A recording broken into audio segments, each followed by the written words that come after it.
Assalamu alaikum viewers, welcome back to my channel again. So আশা করছি সকলে ভালো আছেন আর সুস্থ আছেন।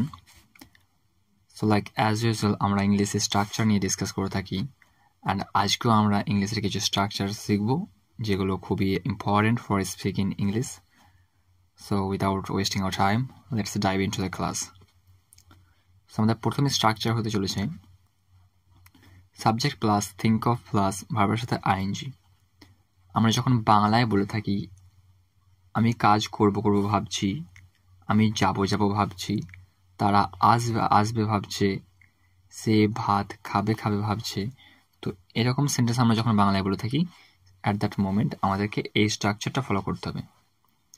সো আমরা বলেছি আমি কাজ করব ভাবছি, প্রথমে এটা আমাদের আছে। সো এর জন্য আমরা নেব wait a second, let me just wipe it. এর জন্য আমরা নেব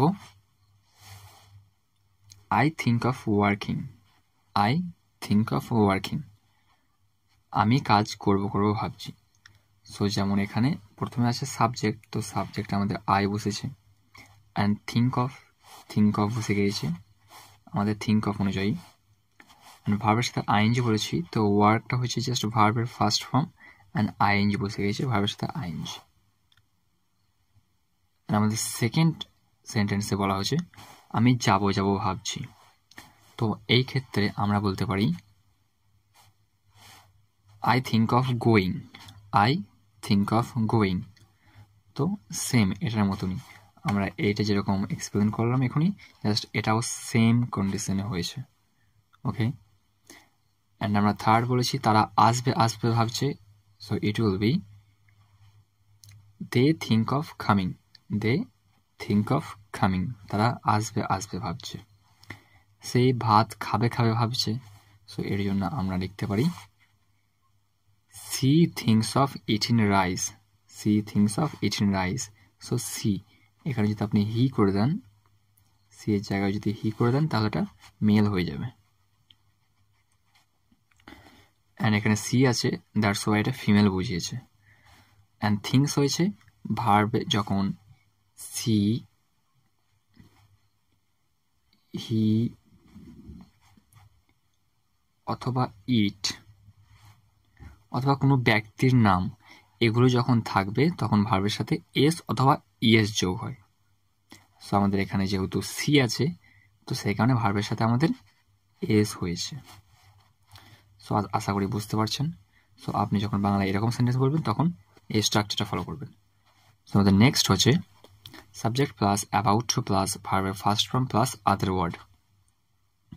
সো দেখতেই পাচ্ছেন আমরা যখন বাংলায় এই সকল সেন্টেন্স বলে থাকি তখন আমাদেরকে এই স্ট্রাকচারটা ফলো করতে হবে। তো আমরা প্রথমে নিয়েছি আমি প্রায় পৌঁছাতে চলেছি, সো এর জন্য আমরা লিখব I am about to reach. আমরা প্রায় কাজটা সম্পূর্ণ করতে চলেছি, এর জন্য আমরা বলতে পারি we are about to complete the work. সে প্রায় গোসল করতে চলেছে, সো এর জন্য আমরা লিখতে পারি he is about to have a shower. So have a shower কথার অর্থ হচ্ছে গোসল করা। সো এখানে সে he is about to have a shower, সে প্রায় গোসল করতে চলেছে।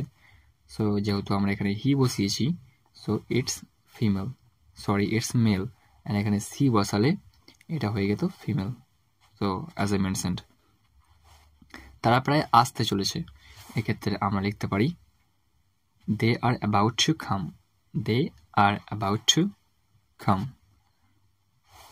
সো about to বসেছে, সাবজেক্ট দিয়ে বসেছে, ভার্বের ফার্স্ট ফর্ম বসে গেছে এখানে,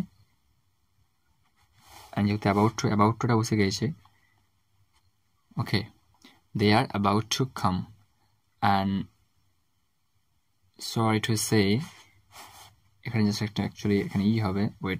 তো এখানে দে বসেছে অ্যান্ড আর বসেছে, দের পর আর বসেছে। অ্যাকচুয়ালি আমাদের এখানে যেহেতু স্ট্রাকচার আছে is am are, so actually is am আরটা এখানে দেওয়ার জন্য it was my mistake. So এখানে is am are about to, okay, is about to হতে পারে, অ্যাম অ্যাবাউট টু হতে পারে, অথবা আর অ্যাবাউট টু হতে পারে। সেখানে দে আছে, দে আর বসেছে অ্যাবাউট টু বসেছে ভার্বের ফার্স্ট ফর্ম বসে গিয়েছে। ওকে, সো আরও আপনি সেন্টেন্স বানাতে পারেন জাস্ট এই স্ট্রাকচার ফলো করে।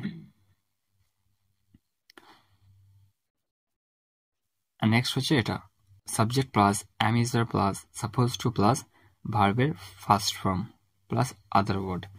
সো আমরা যখন বাংলায় বলে থাকি যে আমার আজ স্কুল যাওয়ার কথা আছে, তাদের আসার কথা আছে, আমার ভাইয়ের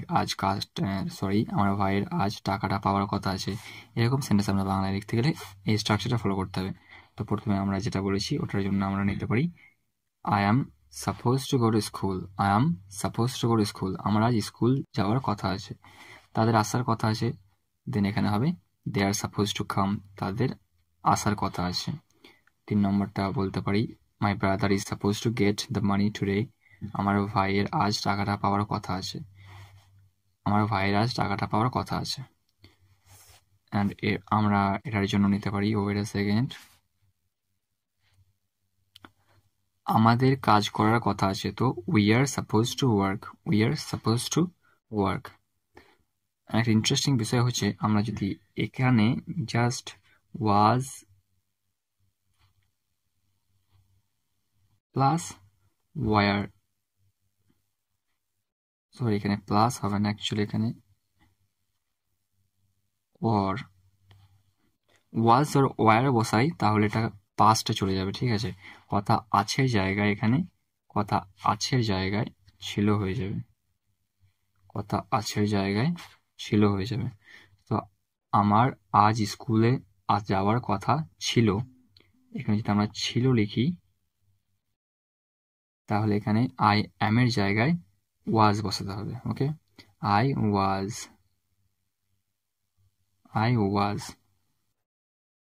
তো সেম এটাও am is are about to, এটার বদলে আপনি যদি ওয়াজ ওয়ার বসিয়ে দেন তাহলে কিন্তু এটা আমি প্রায় পৌঁছতে চলেছি, জায়গায় চলেছিলাম হবে, চলেছে এখানে চলেছিলাম হবে, যেমন চলেছিলাম। ওকে, এখানে ওয়াজ ওয়ার, জাস্ট মনে রাখবেন। So same,